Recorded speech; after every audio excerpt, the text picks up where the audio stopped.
Merry Meet Annie here. I have had a lot of questions recently asking me if I do this particular witchy thing or that particular witchy thing.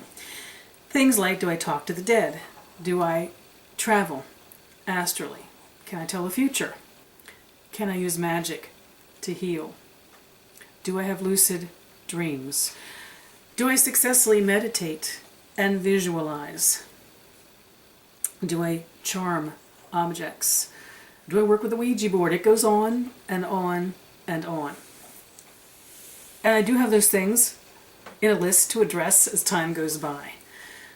But I wanted to share my thoughts on the witch and their prowess. The witch and their ability to do some things well. We can't all do everything well. Each of us has a relationship to any of the perceived talents of a witch. First, there has to be a deep need to do it, an understanding of it, a connection to it. And then there has to be the time it takes to work with it, to develop our ability. The combination of belief and talent that becomes our prowess. Some of us don't do some things. One of my priestesses levitated. Now, she didn't levitate because there was some purpose behind it. I'm not sure what the purpose for levitating would be, but when she was carried away in a moment of energy, often when she was drawing down the goddess, if we paid attention to her physical body, her feet were not touching the ground. I remember that some of us thought, well, that must be what a truly powerful priestess does. Shouldn't we be able to do it? Well, I guarantee you, I didn't do it. And none of my sisters and brothers in that coven did it. And the one time it happened to me, where I was so taken away with some kind of an experience, totally gone to it, and for a moment I realized I had indeed levitated a little bit. Woof! I came tumbling to the ground with a very loud crash, I assure you. And the reason is I had no understanding of it. I had no need to do it. It wasn't a talent of mine. It wasn't a prowess of mine. I think working with astral travel might be the same way.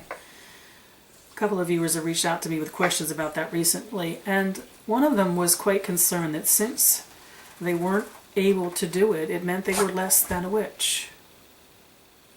Really? Do you think they were less than a witch? Or do you think perhaps they had other areas of prowess? An area perhaps that someone who astrally travels does not do or doesn't do successfully. If someone needs to and understands and then connects with the energy of those who have passed over and can be in conversation with them, does that mean that someone like me who doesn't do that, has no desire to do that, is somehow less skillful? How about the person who works successfully with a Ouija board, and then the person who's terrified of it, who has some comprehension of something is going to come through me that's unwelcome and I will not have control over the situation? Well, there's an example for you. If it's not something you understand, if it's not something you have a talent at, it is not then something that you would count amongst the things in your basket of prowess, the things that you understand, need, and then develop the skill to do.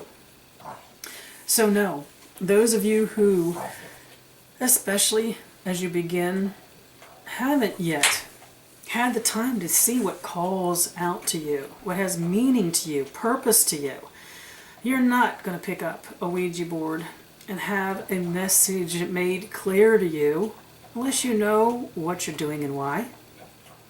You're not going to astrally travel unless you have a need to do it, come to an understanding of what it means to you personally, and develop the skill. I don't think we can pick and choose what skills we're going to have necessarily. I think our responsibility is to study possibility, to try things, to explore things. Only when certain things take on deep meaning to us will that natural, instinctual flow of talent, the prowess, follow on that? Let no one tell you you are less than a witch because there is something that you cannot do. Eventually, you will find the things that you can do. And you're going to do them because you understand them, you need them, there's some purpose to them, and then your practice develops the skill you need to do them. None of us can do it all. I honestly have never met a witch that could do it all well. Oh, I've met a lot that can do a little bit of everything, but the power of the witch is in discovering the things you do best, making them your own, being in deep, intimate relationship with them. It's all about knowing ourselves. That's where our power comes from. So if you can't levitate and you can't fly, you can't speak to the dead, you don't seem to have much of a healing talent even though you wish you did, know that you are in the process of discovering where you will make a difference. So what about you? What do you feel called to the most to practice and develop a skill? What are the things that are most meaningful to you? Do you understand why something calls to you? That's the first step.